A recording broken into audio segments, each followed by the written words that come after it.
Hanya negara bodoh yang tidak membalas tembakan ketika mereka ditembak, teman-teman. Saya berharap bisa mengambil tanggung jawab atas pernyataan luar biasa ini.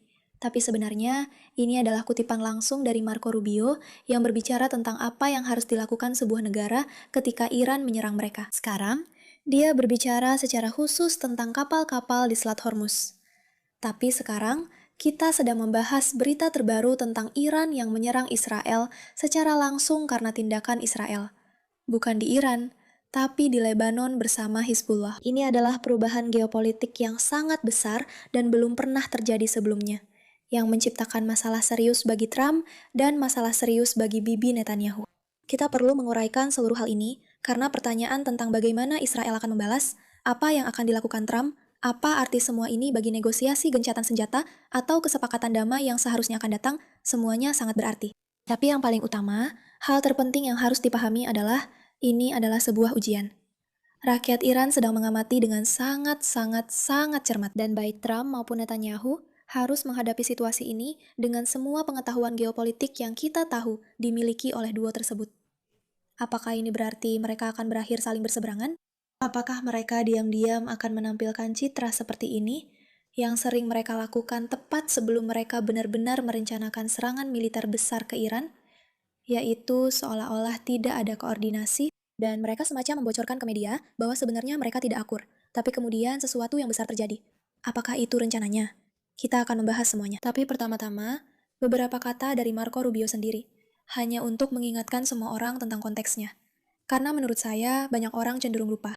Mereka lupa fakta bahwa rudal balistik sedang menghujani sebuah negara. Sekarang, bayangkan Anda sedang berjalan di sebuah supermarket di kota New York, dan sebuah rudal balistik dari Meksiko menghantam lingkungan Anda. Dan supermarket Anda hancur, terbakar habis. Bagaimana Amerika akan merespons hal itu? Saya rasa itu adalah pertanyaan yang harus selalu kita ingat.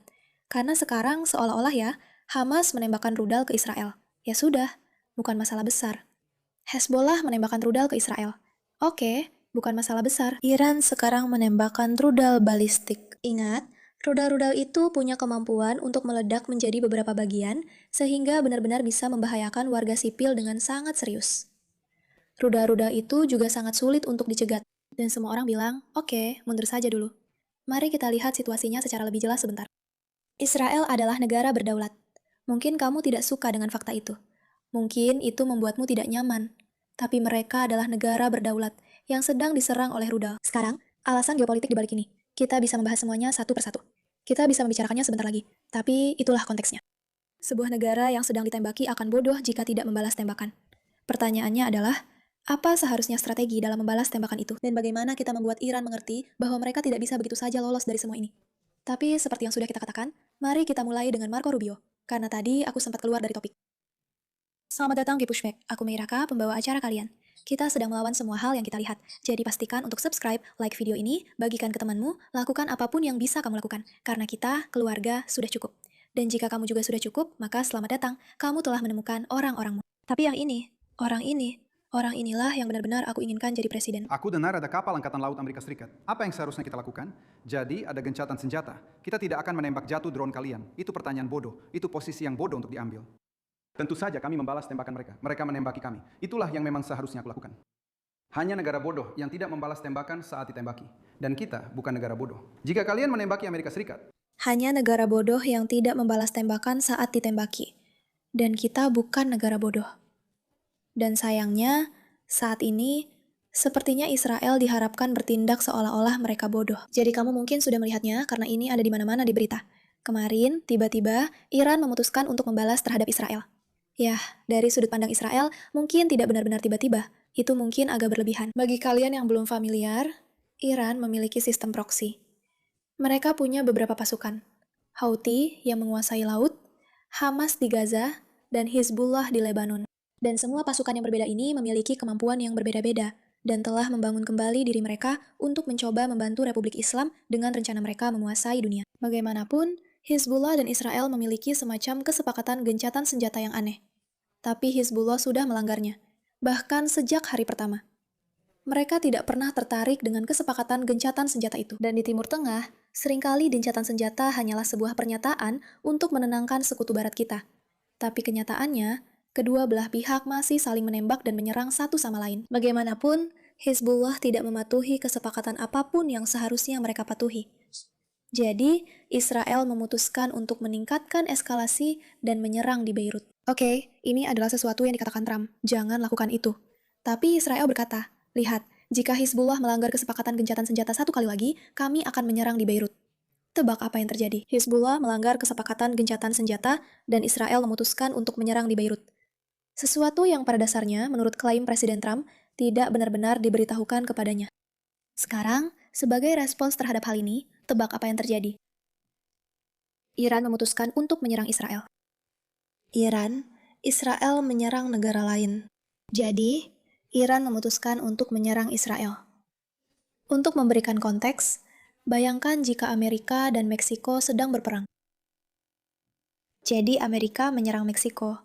Lalu Tiongkok memutuskan untuk menyerang Amerika karena Amerika telah menyerang Meksiko. Itu bukan sesuatu yang bisa dibenarkan. Jelas, situasinya memang sedikit lebih rumit dari itu, karena Hizbullah sebenarnya adalah proksi dari Iran. Mereka didanai oleh Iran dan merupakan perpanjangan tangan mereka. Itu salah satu tentakel mereka. Tapi itulah konteks dan latar belakangnya. Dan Iran memutuskan untuk menembakkan rudal balistik. Sekarang, jika kamu melihat ini dari sudut pandang yang sangat-sangat sederhana, kamu akan berpikir bahwa, oke, Iran hanya, kamu tahu, menembakkan rudal. Jadi, apa yang akan dilakukan Israel tentang hal itu? Tapi ini adalah sebuah ujian. Ini adalah ujian yang sangat penting bagi Trump dan Netanyahu saat ini. Dan aku akan menjelaskan alasannya kepadamu. Sederhananya, Iran tidak percaya bahwa Trump benar-benar tertarik untuk melanjutkan ancamannya melakukan serangan militer. Mereka bisa melihat apa yang terjadi di Amerika, jelas, didorong oleh propaganda mereka sendiri. Faktanya, semakin banyak orang Amerika yang menyatakan bahwa mereka tidak ikut campur dalam perang ini. Mereka tidak tertarik untuk melakukannya. Dan mereka telah memberikan banyak tekanan kepada Trump agar tidak melakukan eskalasi militer lagi. Sekarang, di meja negosiasi, kamu tidak pernah ingin berada dalam posisi di mana orang yang kamu ajak negosiasi menyadari bahwa kamu harus menandatangani kesepakatan ini dengan segala cara dan ancamanmu hanyalah ancaman kosong. Itulah yang sedang diuji oleh Iran saat ini. Apakah Amerika benar-benar punya kapasitas dan minat untuk benar-benar menyerang kita secara militer? Atau semua itu hanya ancaman kosong? Karena bagi mereka, semua itu tampak seperti banyak ancaman kosong. Bahkan, bagi semua orang di Timur Tengah, saat ini Trump terlihat sedang mendorong retorika ancaman kosong. Kamu tahu, kami akan menyerang. Kami akan menyerang. Tapi pada akhirnya, sebenarnya mereka berusaha melakukan segala cara untuk menghindari melakukan serangan. Begitulah rasanya. Jadi orang-orang Iran bertanya-tanya pada diri mereka sendiri, kamu tahu, sejauh mana kita bisa mendorong batas ini? Jadi, jika kamu belum familiar dengan cara kerja strategi Iran, silahkan cek Meira Amirkesh Show di JNS TV, di mana kami membahas hal ini secara cukup mendalam. Tapi secara sangat-sangat sederhana, metode Iran adalah bertahan hidup. Mereka tidak mencari kemenangan. Mereka hanya ingin bertahan hidup. Dan untuk melakukan itu, mereka telah menciptakan proksi di mana-mana. Sehingga jika satu hancur, yang lain bisa membangun kembali. Tapi seluruh infrastruktur mereka dibangun untuk bertahan dari segala jenis serangan, segala jenis pemberontakan, segala jenis gejolak politik. Sekali lagi, bukan untuk menang, bukan untuk melakukan sesuatu yang luar biasa, tapi hanya untuk bertahan agar mereka bisa terus membangun. Yang mereka lihat sekarang adalah mereka mulai memahami bahwa mereka mungkin harus membuat kesepakatan dengan Amerika. Dan karena itu, mungkin artinya mereka harus berhenti sejenak selama beberapa tahun dalam membangun kekaisaran dunia mereka untuk, kamu tahu, menerapkan hukum syariah di mana-mana. Jadi, yang mereka harapkan adalah agar para proksi kecil mereka di berbagai tempat atau proksi besar mereka tidak punah. Tapi yang mereka lihat adalah Israel menyerang Hizbullah dengan sangat serius dan benar-benar mampu menyebabkan cukup banyak kerugian pada Hizbullah hingga berpotensi benar-benar melumpuhkan kemampuan mereka. Dan mereka tidak tertarik dengan itu. Jadi mereka mengajukan tuntutan baru dalam negosiasi gencatan senjata, yaitu mereka akan setuju pada gencatan senjata asalkan Hizbullah tidak boleh diserang dalam keadaan apapun. Sekarang, fakta bahwa AS dan Iran akan menengahi kesepakatan yang menuntut Israel melakukan aktivitas militer tertentu itu sendiri sudah menarik. Karena ingat, ini bukanlah kesepakatan damai antara Israel dan Iran. Ini adalah negosiasi untuk mencoba membuat Iran mundur dari senjata nuklir. Jadi, pada dasarnya, Iran mengatakan bahwa Israel harus mundur. Tapi Israel tidak berniat mengurangi tekanan terhadap Hizbullah. Itulah sebabnya mereka terus menyerang Hizbullah saat ini. Sementara Hizbullah juga terus menyerang Israel. Semua itu adalah cara rumit untuk mengatakan bahwa kemarin Iran melakukan sesuatu yang benar-benar belum pernah terjadi sebelumnya dan mencoba menekan tombolnya. melihat apakah mereka bisa mendorong sejauh yang mereka mau. Bisakah kami menyerang Israel dan menjadikan ini sebagai norma baru? Seperti Hamas menembakkan rudal, seperti Hizbullah menembakkan rudal, kami akan menembakkan rudal balistik. Dan Amerika sebenarnya tidak akan benar-benar membiarkan Israel melakukan apapun tentang hal ini, karena mereka sangat menginginkan kesepakatan ini. Jika memang begitu, mereka tahu bahwa mereka bisa terus mendorong negosiasi ini selama yang mereka mau. Dan mereka sebenarnya tidak perlu terlalu khawatir tentang apapun. Alasan mereka tidak perlu terlalu khawatir adalah karena Amerika hanya mengancam kosong tentang operasi militer. Itulah yang ingin mereka pahami. Dan itulah mengapa fakta bahwa Donald Trump merespons kemarin dengan cara seperti itu menjadi agak bermasalah. Selain fakta bahwa Barak Ravid, yang sejujurnya adalah salah satu jurnalis terburuk Israel dan dalam banyak hal dianggap sebagai pengkhianat Israel yang justru membantu kepentingan Iran, dia memposting. Presiden Donald Trump mengatakan kepadaku bahwa dia sedang menelpon Netanyahu sekarang dan memintanya untuk tidak menyerang sebagai balasan. Donald Trump langsung saja mengeluarkan pernyataan-pernyataan seperti, Iran, kalian sudah menembakkan rudal kalian. Sudahlah, ayo kembali ke meja perundingan. Aku rasa itu persis yang dia katakan. Dan juga, aku yang memutuskan, aku yang menentukan segalanya. Dia tidak memutuskan. Netanyahu tidak akan punya pilihan selain menerima kesepakatan dengan Iran. Aku yang menentukan. Aku yang mengambil semua keputusan. Bibi tidak. Dia menanggapi retorika yang sudah sering kita dengar tentang Bibi Netanyahu. Seolah-olah dia mengendalikan Amerika. Tapi yang paling penting, dia berkata kepada Israel, tidak. Jadi itu membuat Trump berada dalam posisi yang agak tidak nyaman. Tapi itu juga membuat kita harus membahas hal lain, yaitu posisi Netanyahu dalam seluruh situasi ini. Tapi sebelum kita membahas itu, apakah akan ada kesepakatan nuklir antara Amerika dan Iran? Dan inilah pertanyaan besar yang ada di benak semua orang. Tentu saja, orang-orang sedang memperdebatkan hal ini di Kalshi. Yang mungkin sekarang sudah kamu tahu adalah pasar prediksi terbesar di Amerika. Unduh aplikasi Kalshi, Kalshi, dan gunakan kode MIRA untuk mendapatkan $10 saat kamu melakukan transaksi 10 kali senilai $10. Taruh uangmu sesuai dengan prediksimu. Itulah yang dilakukan Kalshi, dan di sini kita bisa melihat apa yang sebenarnya dirasakan orang-orang tentang kesepakatan ini. Naik turun. Naik sebelum Desember, setelah November, sebelum, dan seterusnya. Orang-orang tidak yakin apa yang sedang terjadi. Tapi seiring dengan terjadinya semua serangan ini, kemungkinan terjadinya kesepakatan nuklir ini semakin menurun. Dan sekali lagi ingat, kenapa begitu? Sederhana saja. Itu karena orang-orang di Timur Tengah, khususnya orang Iran, sekarang melihat Trump sebagai seseorang yang tidak mau menepati janjinya. Ada hal lain yang mungkin sedang terjadi di sini yang belum benar-benar kita bahas, yaitu sesuatu yang jika kamu melihat pola bagaimana Trump dan Netanyahu bertindak selama seluruh perang ini, mereka sering merilis semacam perseteruan ke publik, tepat sebelum mereka menyerang sedikit, merencanakan serangan militer besar. Maksudnya, mungkin saja seperti yang Trump katakan, kamu tahu, hari Rabu kita seharusnya menandatangani kesepakatan. Sekarang Israel berusaha menggagalkannya. Itu semua hanya kedok. Itu semua hanya kedok untuk memungkinkan. Kita tidak tahu pasti, tapi ini adalah kemungkinan untuk membiarkan hari Rabu tiba, kesepakatan tidak ditandatangani, lalu Israel dan Iran, Amerika masuk ke Iran dengan serangan militer besar yang sudah direncanakan. Dari semua yang telah kita lihat selama perang ini, menurutku aman untuk dikatakan bahwa duo ini pura-pura seolah mereka tidak akur kadang-kadang. Tapi sebenarnya mereka sangat akur. Dan mereka telah merancang beberapa operasi militer yang benar-benar jenius yang mengejutkan semua orang dari berbagai kalangan menurutku. Yang menarik untuk dicatat dan dipikirkan adalah bahwa ini mungkin strategi itu. Mungkin saja Trump menyadari tidak ada kesepakatan dengan Iran. Orang-orang ini tidak akan pernah tertarik pada kesepakatan dengan Iran. Dan sekali lagi, kita sudah membahas ini secara mendalam di saluran geopolitik kita. Ini adalah sesuatu yang perlu dipahami orang tentang Iran. Iran tidak tertarik untuk menandatangani kesepakatan. Satu-satunya alasan mereka mau adalah jika mereka benar-benar terpojok, sehingga mereka menandatangani sesuatu yang sifatnya sementara. Yang mereka tahu bisa mereka batalkan begitu Trump tidak lagi berkuasa. Jadi bisa saja Trump menyadari bahwa di Timur Tengah orang-orang melihatnya sedikit seperti bahan tertawaan kan? Tapi sebenarnya ada banyak rasa hormat terhadap Trump di Timur Tengah. Orang-orang melihatnya dan berpikir, wow, pria ini benar-benar seorang pemimpin. Dia tahu apa yang dia lakukan. Dia tidak takut, dia memperjuangkan apapun yang Amerika butuhkan dan inginkan. Tapi saat ini, kenyataan bahwa dia sangat menginginkan kesepakatan ini. Atau setidaknya itulah yang dilihat publik, tidak terlihat bagus. Ini justru terlihat seperti dia bersedia diintimidasi oleh Iran.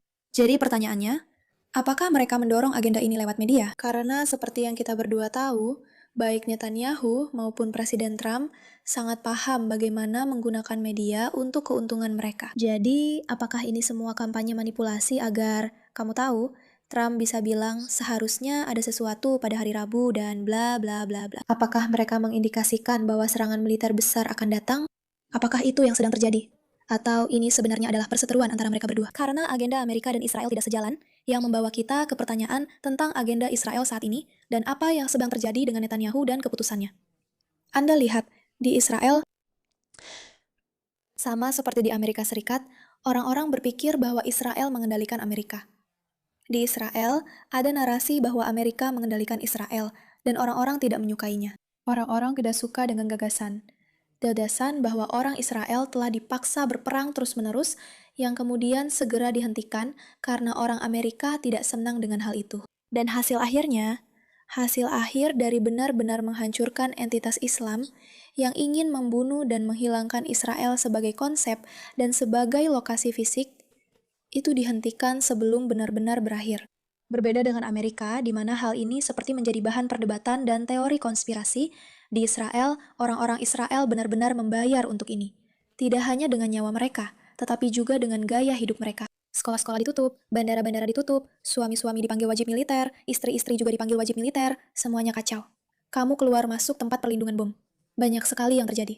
Dan orang-orang Israel ingin pemerintah mereka benar-benar berdiri dengan tegas dan menunjukkan bahwa mereka tidak tunduk pada agenda Amerika. Mereka mengutamakan rakyat Israel. Nah, kenapa ini penting? Karena di Israel, pemilu akan segera berlangsung. Jadi, Netanyahu saat ini sedang berada di posisi yang sangat tidak nyaman, terjepit antara Amerika dan hubungannya dengan Trump, dan memastikan bahwa itu tidak disia-siakan dan tidak hancur, serta memposisikan dirinya sebagai ancaman keamanan yang kuat terhadap Iran. Iran menembak ke arah kita. Kami akan menembak balik, kami akan membalas, dan kami akan membalas dengan semestinya. Namun, jika dia melakukan itu, dia akan mendapatkan banyak poin di mata rakyatnya, tetapi berisiko merusak hubungan dengan Amerika. Dan inilah hal yang terus-menerus dihadapi oleh kedua politisi ini. Basis internal mereka, orang-orang yang benar-benar memilih mereka, yang sangat penting. Tapi kebijakan internasional dan demografi yang mereka hadapi juga sama pentingnya untuk keamanan dunia. Orang-orang Israel tidak akan aman jika Iran tidak dapat dicegah.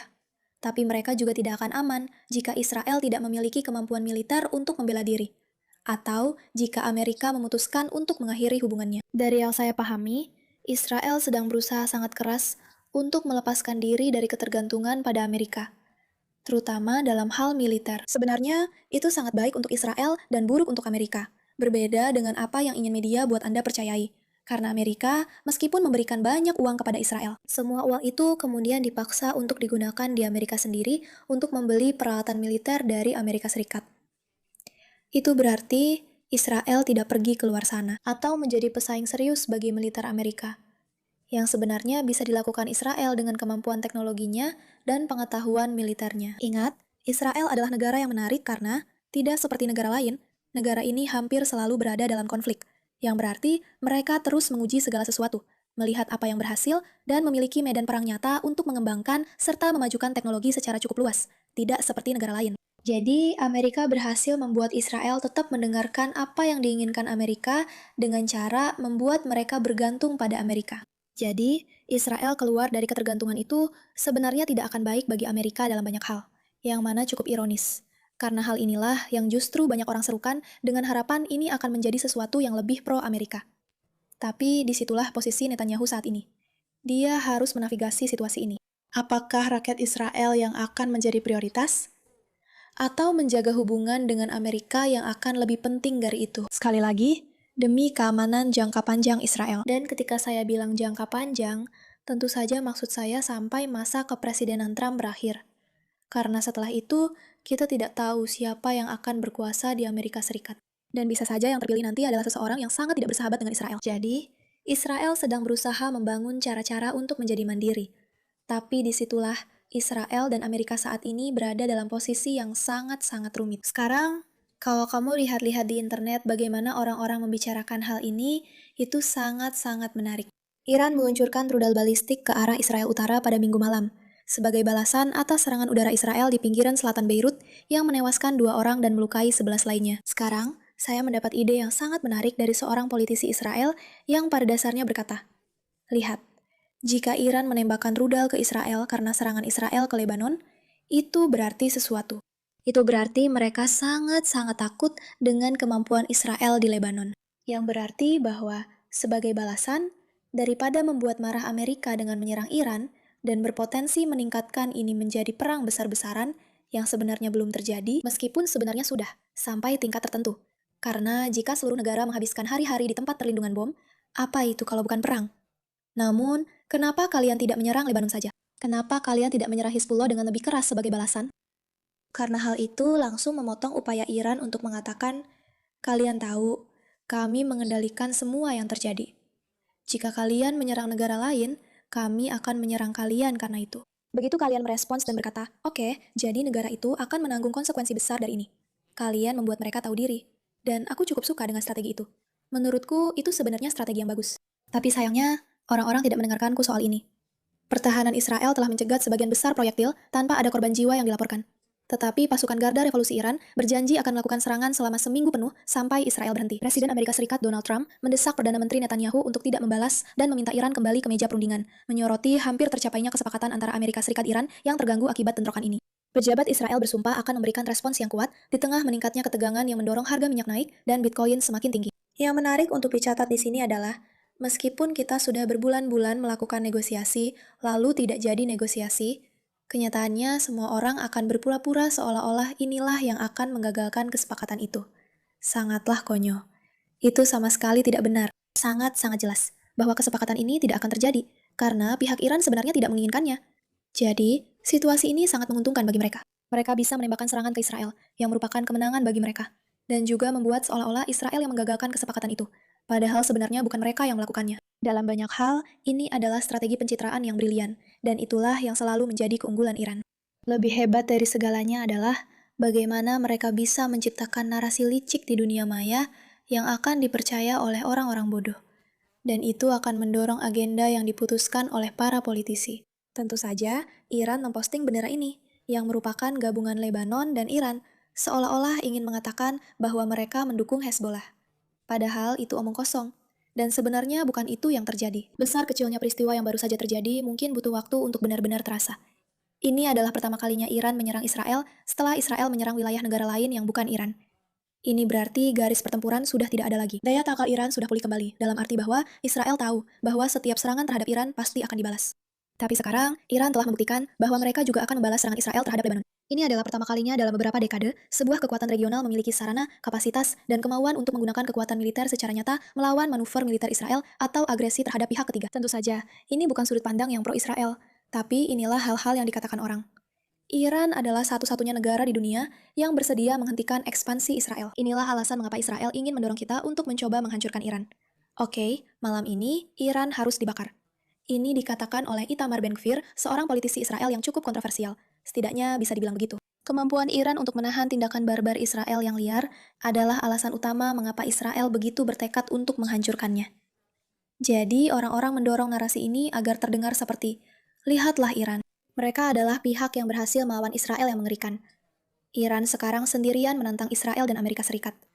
Era di mana Amerika mendikte masa depan wilayah kita sudah berakhir. Inilah yang perlu dipahami oleh orang-orang. Inilah yang sedang terjadi di Amerika Serikat. Inilah perspektif yang dimiliki orang-orang terhadap Amerika Serikat di Timur Tengah saat ini. Presiden Trump dan Netanyahu tidak akan punya pilihan selain menerima kesepakatan dengan Iran. Aku yang menentukan. Aku yang menentukan. Bibi tidak. Berita terbaru. Semua futures S&P 500 yang sebelumnya turun, kini berbalik naik, setelah Presiden Trump mengatakan bahwa Israel tidak punya pilihan selain menerima kesepakatan dengan Iran. Oke, IRGC, Iran mengatakan bahwa ini adalah awal dari 1 minggu penuh serangan terus-menerus. Gelombang misil dan drone akan terus diluncurkan sepanjang waktu selama 7 hari ke depan sampai musuh jera dan menghentikan kejahatannya. Mari kita lihat apakah itu benar-benar terjadi. Jika Israel adalah negara berdaulat, maka mereka tidak perlu digabungkan dengan militer Amerika. Pada titik ini, kita harus menyadari bahwa ini adalah salah satu hal yang dikatakan oleh Tali Bennett. Dia adalah mantan Perdana Menteri Israel. Ini adalah saat penentuan. Jika Israel adalah negara berdaulat yang mampu membela dirinya sendiri, 1 minggu respons simbolis akan memberi sinyal kepada musuh-musuh kita bahwa darah warga negara kita telah ditumpahkan tanpa hukuman. Oleh karena itu, Israel harus bertindak dengan kekuatan dan ofensif. Dalam hal ini, kita semua, Setiap warga negara Israel berdiri bersama. Inilah kenyataannya. Israel diserang setelah mereka menyerang Beirut, setelah Hizbullah menyerang Israel, setelah Iran. Semua yang terjadi saling berhubungan. Tidak ada mana yang lebih dulu di sini. Ini bukan soal Israel yang terus-menerus memulai perang. Itu adalah sudut pandang dan cara berpikir yang keliru. Israel terus-menerus melindungi dirinya dari kelompok Islamis fanatik yang gila dan percaya pada dominasi dunia. Dan Israel menjadi tempat uji coba untuk itu. Karena nubuat mereka, karena keyakinan Islam mereka. Ini rumit. Dan kami mulai membahas ini di saluran geopolitik kami. Tapi inilah situasi kita saat ini. Sampai saat ini, Israel telah membalas. Namun dengan cara yang cukup simbolis. Mereka belum melakukan sesuatu yang besar. Mereka menargetkan sistem pertahanan udara dan peluncur rudal mereka. Dalam banyak hal, ini adalah respons yang lemah. Dan itu adalah hal terakhir yang ingin ditunjukkan Israel saat ini. Lemah. Trump terlihat lemah. Israel terlihat lemah. Iran terlihat seperti pihak yang berhasil mengakali para pemain militer terbesar di dunia. Dan inilah hal yang harus sangat-sangat disadari oleh Israel dan Amerika. Jika Anda benar-benar ingin negosiasi berjalan, jika Anda benar-benar ingin mengambil senjata nuklir dari Iran, Anda harus terlihat dan setidaknya dianggap sebagai pihak yang mampu melakukan itu. Dan saat ini, tampaknya kedua negara hanya ingin menghindari konflik sebisa mungkin. Sementara Israel terus digambarkan sebagai negara yang selalu menginginkan konflik. Dan sekali lagi, jika Anda melihat dan memperhatikan perubahan narasi yang terus-menerus, narasi itu mengatakan kedua hal tersebut secara bersamaan. Hanya seperti terus menyuapi orang-orang yang seolah tak ada habisnya, yang tidak memiliki pemahaman atau kemampuan untuk bersikap bijak dalam menilai. Itu cukup menyedihkan. Jadi, kami akan terus melanjutkan laporan kami tentang Iran dan Israel seiring situasi yang semakin memanas. Apakah Trump dan Netanyahu akan melakukan operasi militer yang lebih besar? Apakah semua ini hanya tipu muslihat? Atau memang ada konflik nyata yang sedang terjadi? Kami belum tahu pasti. Bagaimana Israel akan membalas? Bagaimana Iran akan membalas? Apa yang akan terjadi? Apakah akan ada kesepakatan damai? Saya rasa tidak, tapi mari kita lihat saja. Oke, terima kasih atas perhatian Anda terhadap hal ini.